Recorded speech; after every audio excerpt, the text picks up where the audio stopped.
British vultures who sing barbershop. What?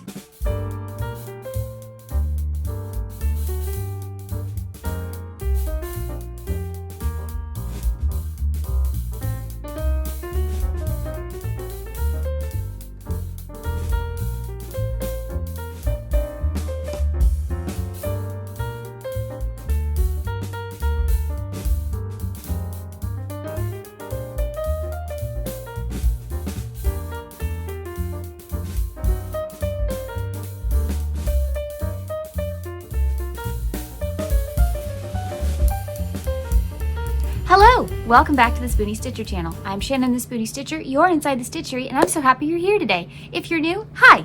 I'm Shannon. I'm the Spoony Stitcher. A Spoony is somebody who has a chronic condition, and a Stitcher is somebody who makes art with textiles.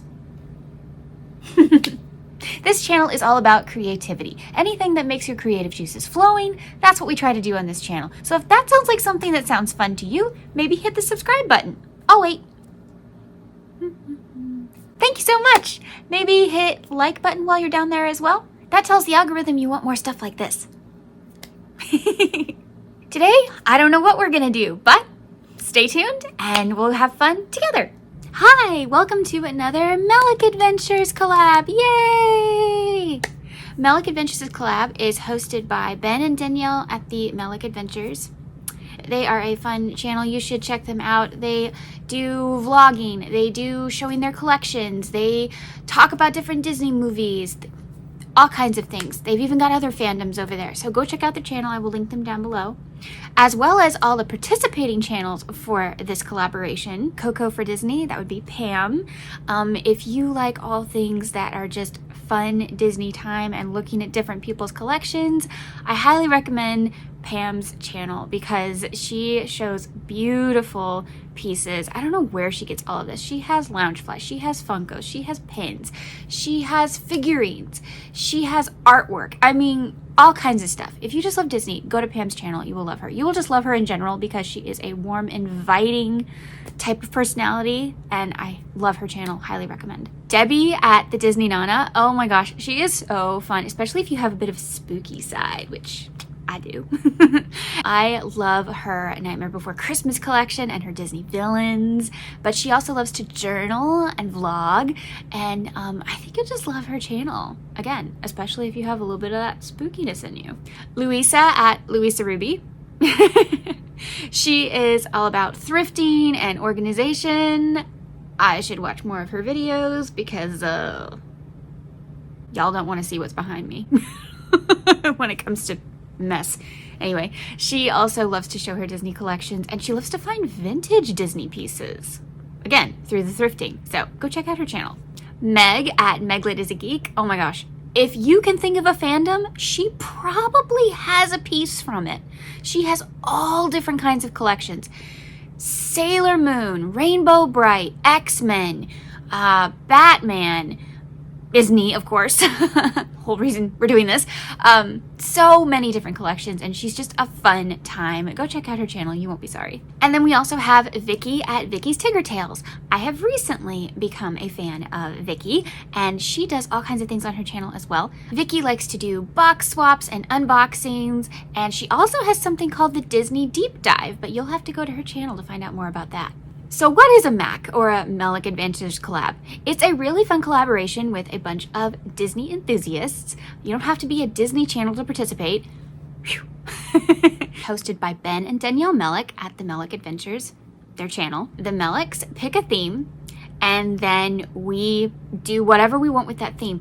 We could show a collection, we could bake something, we could make something, we could talk about different things in the film that we found inspiring or fun, or the entire video could be fun facts. They really do not limit you on what you can do for this collaboration. It just has to fit the theme. That's it. So they are the second Tuesday and the last Thursday of every month, unless they have to be changed because of holidays. If you want to be involved with one of these projects, contact them. Today's theme is The Jungle Book from 1967. Oh, one of my favorites to just go back and just turn on because so good, right? In 1963, the Walt Disney Studios produced The Sword in the Stones, but it flopped hard. So they needed to come up with something else. And so Walt went to his books. You know, he always went back to the children's books that he read as kids. And he thought, what about the Jungle Book? And he gave the idea to Bill Peet. And Bill Peet loved this. And he's like, Walt, I want to run with this. And Walt's like, cool, do it. So the original Rudyard Kipling novel is dark. It is. It's very dark. It's mysterious. It is an adventure. So, of course, they lightened it up. Kinda. You can actually find videos on some of the original ideas that Bill Peet had, and I thought Pinocchio was creepy. Anyway, Walt would go to Bill and say, hey, can you change this? Hey, can you maybe, tweak this? And Bill was not okay with it. He really didn't want to change any of his ideas. Eventually, he gave in on the idea of having songs in the picture, because it's Disney, you have to have music. And they hired Terry Gilkyson to write some of the music. The songs were definitely a much darker tone, except for one. Do you know? We'll get to that. Bill quit. He just couldn't get along with Walt's ideas, and he was like, you know what? You don't need me. And he quit. Now Walt has a problem because he no longer has a director, and he doesn't like any of the ideas, really. So in steps Wolfgang Reitherman. And oh my goodness, he was perfect for this. He took over as director, but Walt took over the story. So he grabbed the Sherman Brothers. He gathered his team and he was like, okay, have any of you read Rudyard Kipling's The Jungle Book? Probably some of them raised their hands, and most of them were like, oh, not in forever or not ever. And he's like, good, don't read it. Don't. I don't want you to even think about the book, because this is the story I want to tell. So Walt was always really big on character relationships and personalities. That is how he wanted to make his films. And aren't we glad that he did that? Bill Peet originally wanted the dark, adventurous, mysterious adventure film, but really heavy themes. Walt wanted a character-centered, entertaining adventure for families. But it wasn't an easy road because they basically had to start from scratch. Okay, so they had a story because Walt basically decided this is the story he wants.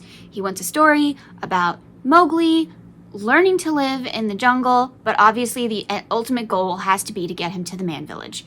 That is one thing that every version you hear, they agree. Get Mogli to the man village is the goal. So like, how do we get him there? This is actually a groundbreaking film for so many reasons. One of the reasons being who the voices were. So originally they had people who were famous for radio characters or just famous on the radio in general. But now we have television and movies and all kinds of things. Walt's idea was to hire big movie and TV personalities who have never done voice acting. Risky. Very risky. He actually used to hang out at a country club where he saw and met Phil Harris. Phil Harris was known for basically being, Jack Benny's kind of sidekick on the Jack Benny show. He was also kind of a comedian, and of course he was also kind of a singer. Walt decided he wanted Phil Harris to be the voice of Baloo the bear. Phil Harris was like, what? What do you mean you want me to be a bear? But they did convince him. Now, they wrote a bunch of lines for him, and he didn't like them. He said, this isn't me. Can I just do it the way I would do it? And he did. And a lot of Baloo's lines are actually written by Phil Harris. It's just what he wanted to say in the scene. And it worked so well. I mean, how many characters do you hear tell kids, now you better be careful, you're going to get your roof knocked in? I mean, who talks like that to a kid? But it worked. And it was funny. I love Phil Harris's voice. It's warm. I mean, yeah, he's a silly, lazy bear and stuff like that, but his moments with Mogli are so tender, and part of that, of course, is due to the animating team, but part of that is because of Phil Harris's voice. I love Baloo. So this is part of my Tsum Tsum collection. And this is my little Baloo the bear. Isn't he cute? I used to have Mogli. I don't know where he is, but I still have Baloo. He's so cute with his little tail. Okay, so every film needs a good villain. Shere Khan the tiger. Now, the original drawings for Shere Khan actually had certain moments where it looked like Basil Rathbone could play this character. And a couple people suggested Basil Rathbone.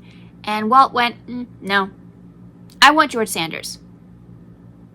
Okay, who's your backup plan? I want George Sanders. Again, a risk. And would George Sanders say yes? Thankfully, he thought the idea was fun. So he did do it. However, according to Richard Sherman, one thing George Sanders refused to do, and that was in the song, That's What Friends Are For, and Shere Khan has his one little line. George Sanders apparently refused to sing that. And actually, I believe it, because if you listen to it, it doesn't sound like George Sanders singing. If you want to hear George Sanders singing, he actually sings in the movie Call Me Madam. It's not what you think. It's a very funny Ethel Merman musical. But if you want to hear him sing, he sings in that. So Bill Lee took over for that one little part. Did anyone care? No. And I love that they got George Sanders because when you look at the drawings and you hear his voice, it works. Basil Rathbone would have worked too, but George just has this charming quality. Like, you fear him, you fear this character, but you also don't want him to leave the screen, and you don't want him to stop talking. I love Shere Khan. I think he's a great character. Oh, he's so scary, but not in a you can't watch the screen way. I love how a lot of the old Disney villains, especially the animals, were not terrifying for kids. There were some, but most of them were not terrifying. They were devious. They were charming. They were crafty. Speaking of which, Ka. Yeah, I have him too.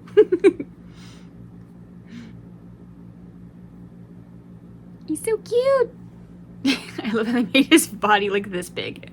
Anyway, this is part of my Tsum Tsum collection, by the way. These are Tsum Tsums. But yeah, he's so cute. Oh yes, I also have my golden keychain from the Villains collection. This was the Chaser.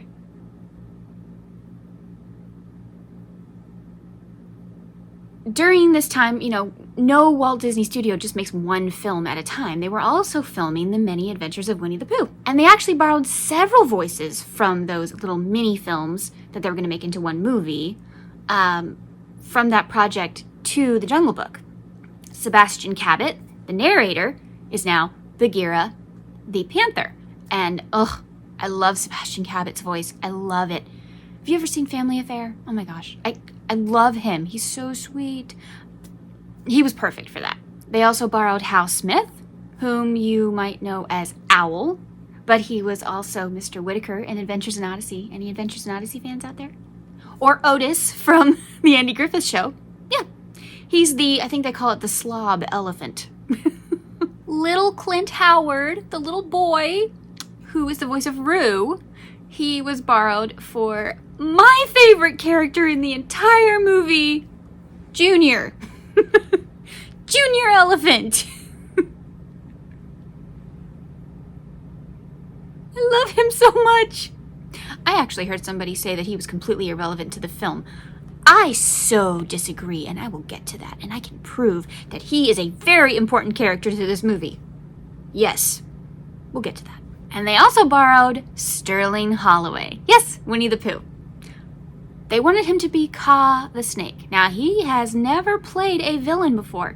You could argue that maybe the Cheshire Cat is a villain, but really he's just considered an anti-hero. This is actually the first and last time that Sterling Holloway ever played a Disney villain. Walt literally went up to him one day and said, "Hey, while you're working on the bear, what can you do with a snake?" This is a conversation that they had at Disney, apparently. And this was Sterling Holloway's idea. Like, I love that the voice actors got to have ideas and input and stuff, because this is such a cool idea. Pythons are long snakes. So he said, what if he had an aching back because he's so long? oh, and when he gets, hit by the tree, oh, he's got sinus problems. And I love that. I love that so much. So that's why he sounds like he's always in pain, is because his back is just, he has back problems and sinus issues, and poor Kaa. I love it. I think that's hilarious. Anyway, it was Sterling Holloway's idea for him to sound like that. But Kaa is proof that a villain doesn't have to be scary in order for him to be, menacing. Kaa is devious and cunning and sympathetic and all different kinds of emotion. And he's also weak. He gets taken out by Mogli pushing him off a tree, and then he gets his knot in his tail. He's got a knot in his tail. I love that line. He's sassy too. Kaa is just a super fun character. One of the best Disney villains. He's hilarious. Now, of course, you also had voice actors that were veterans to Disney films like J. Pat O'Malley and Verna Felton.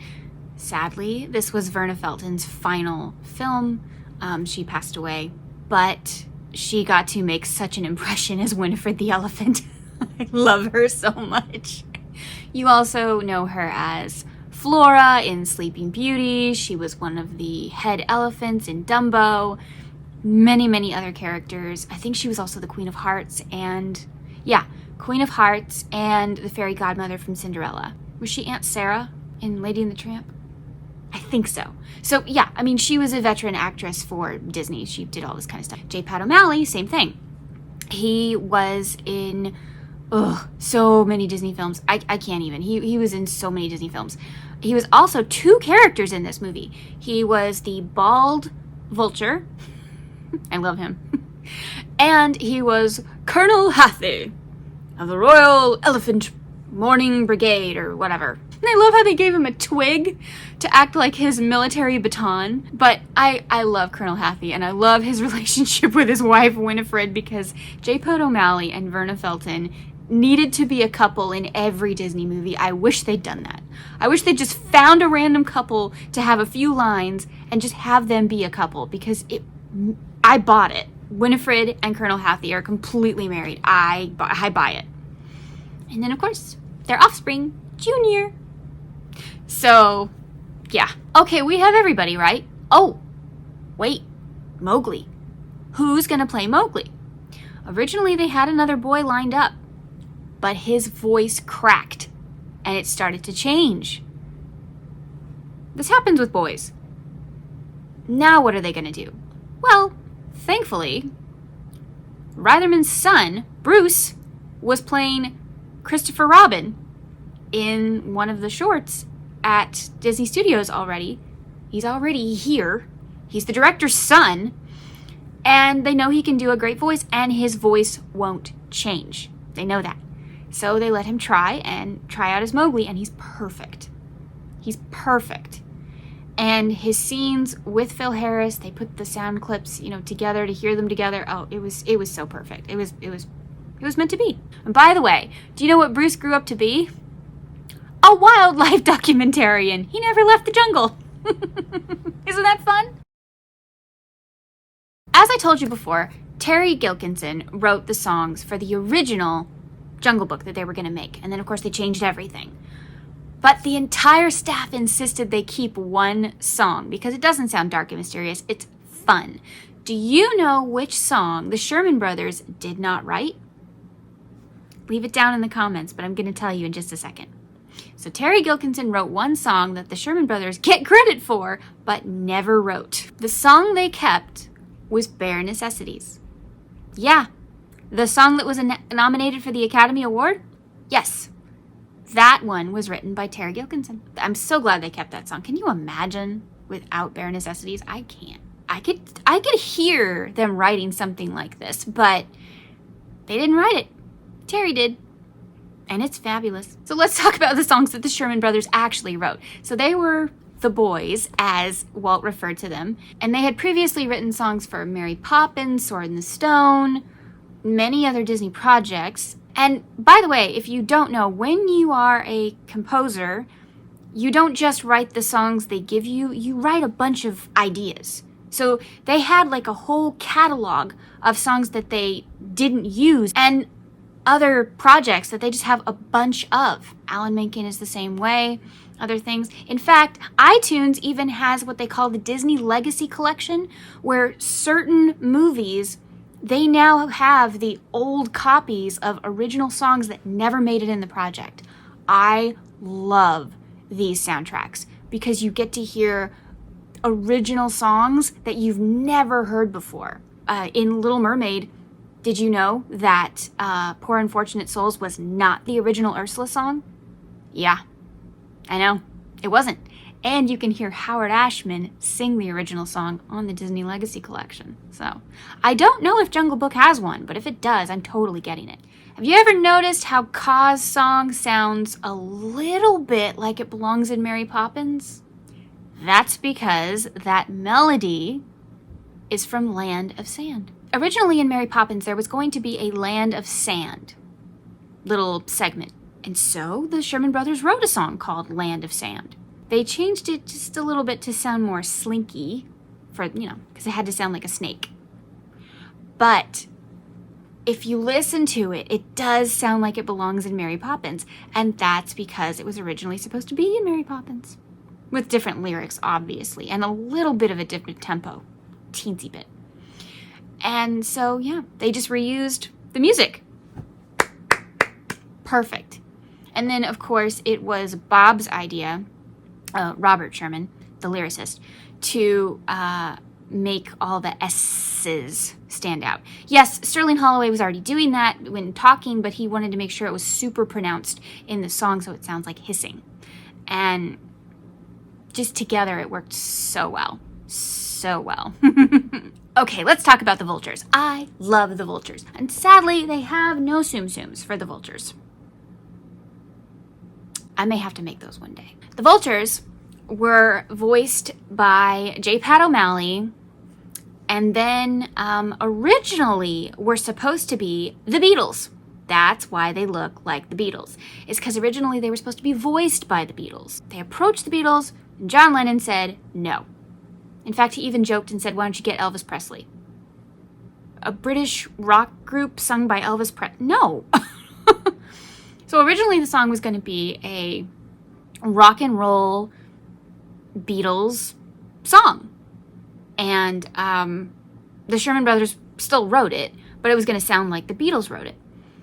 And Disney said, okay, well, the Beatles are out, and I think that'll date the project. I still like the idea of like British singers, but I think that the rock and roll British type song will date the project. Let's try Barbershop. British vultures who sing Barbershop. What? I can't imagine what they were thinking. But it works. Why does it work? It's so good. It's one of my favorite songs in the whole movie. Why does it work? It's not a coincidence that the vultures kind of look like the actors. Also, the bald vulture was J. Pat O'Malley, who was a bald man. And then, of course, I told you earlier that George Sanders refused to sing, and so Bill Lee did the "That's what friends are for." I can't go that low, but yes. Originally, the Rudyard Kipling book, Mogli is taken by monkeys, and they're scary, and nasty things happen and stuff. But there was no, like, King of the Apes. That was not a thing. But, of course, Walt liked to focus on characters, and he wanted that. And they hired Louie Prima, the Scat King. Louie Prima and his band. The Sherman Brothers were going, what is he? It's like, well, he's the king of the swingers because he's, swinging on the vines and stuff. It's like, but what if he's also the king of the swingers? And they ran with that idea, and it was just too fun. And Walt said, take the song, go to Louie Prima, play it for him. Louie loved the idea. And so he came with his band, and they recorded the song. But the cool thing is you can see footage of Louie and his band just walking around, doing the little, trumpets up in the air, walking around, doing this little serpentine inside the recording room, and they have video of it. That's exactly what happens in the cartoon. Some of the animators were watching this happen in front of them. They went, what if we did that with the little monkey team? And that's why that's in the movie, because Louie and his band actually just do that. How fun! I love little things like this. I just eat this stuff up. It's so good. Anyway, also, the original lyrics to I Want to Be Like You, if you notice, there's a lot of ooh, ooh, oohs and a lot of Scooby-Doo-doos and stuff like that. Okay, Louie just kind of did his own thing. He just kind of scat whatever was in his head, and then Phil Harris said, I'll just follow what he's doing. I can do that.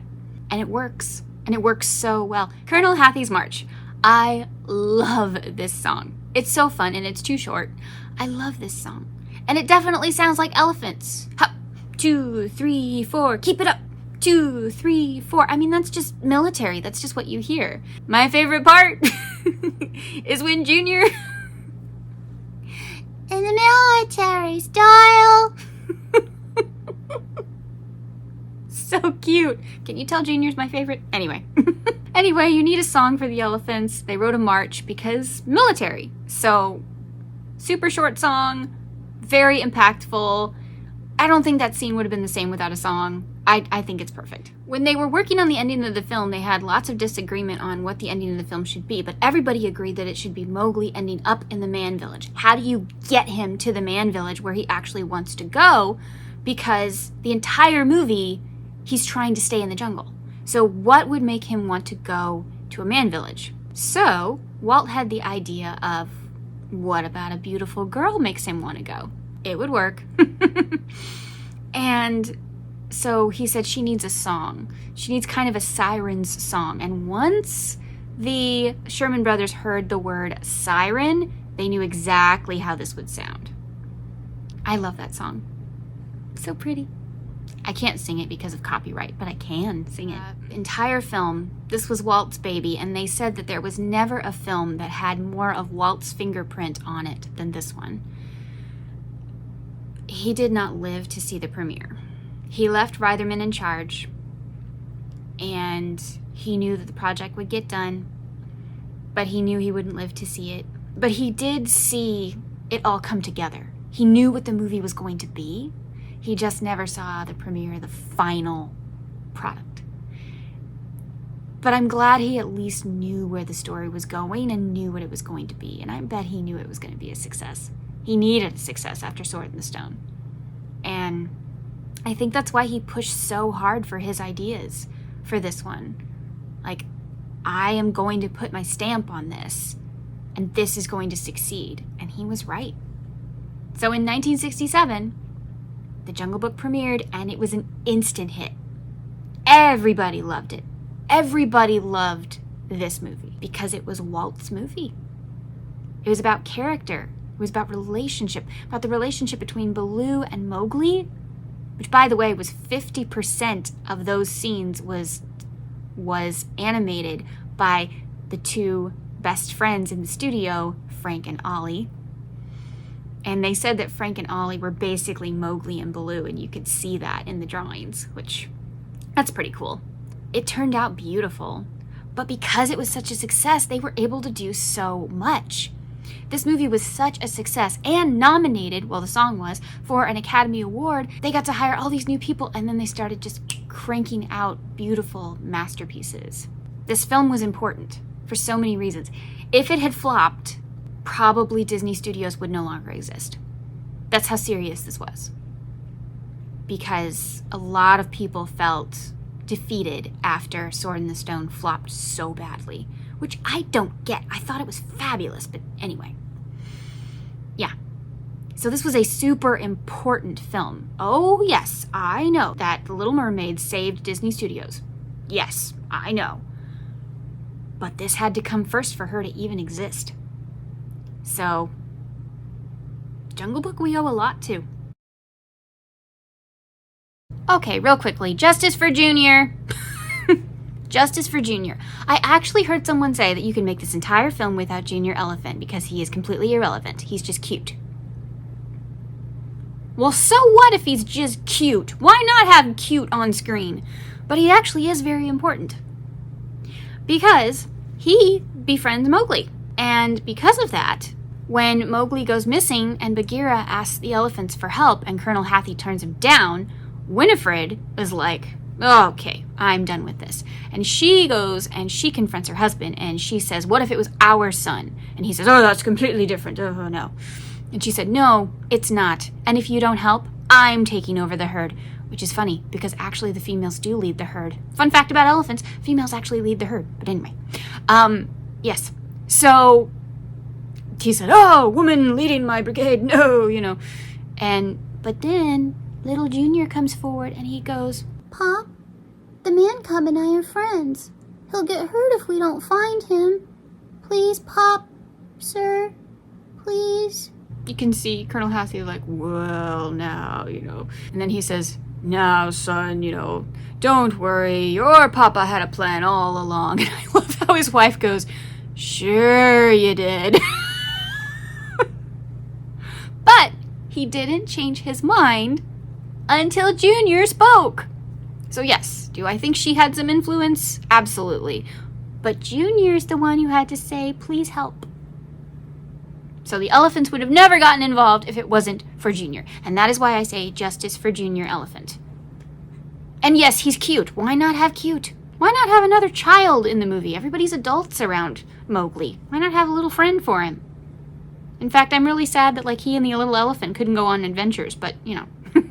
I love Junior Elephant. He is my favorite character in the movie. I don't care if he's on screen for 5 minutes or 5 seconds. Every little moment on screen that he makes is perfect. And he's so cute. Well, that was my video. I hope you liked it. I had fun. I thought this was a fun one. I had to do this one. I'm not sure if I'm going to participate in the next one, but you'll have to wait and see. Thank you for the Melicks for hosting this fun collab. I love doing these. I did another one with them for The Incredibles, if you want to go see that. It's in my Disney playlist. I will link that down below and at the end of this video. And remember to go check out everybody else's videos. That's what I'm going to be doing today after I edit this. I may or may not be filming this the night before. Things got busy. Anyway, I am going to be watching everybody's video. I cannot wait to see what everyone does. And remember to go check them out for yourself as well. Thank you so much for being here today. Remember, life happens, yarn helps, and spoonies can stitch it up too. Bye. Gee, Pop, you forgot to say halt. I did want to mention one thing about the live action Jungle Book that I actually thought the change they made worked. And that was making Kaa female. Having her tell the story while she's like wrapping around him and stuff, and then having her sing it like a kind of a siren's lullaby, that worked. Do I think it's better than Sterling Holloway? No, no way. But for the type of movie they did, which was the much darker tone, which is probably around what Bill Pete had in mind, it really worked for that storyline. And Scarlett Johansson did a great job. And I have Kaa's Trust in Me lullaby on my Halloween playlist because it fits.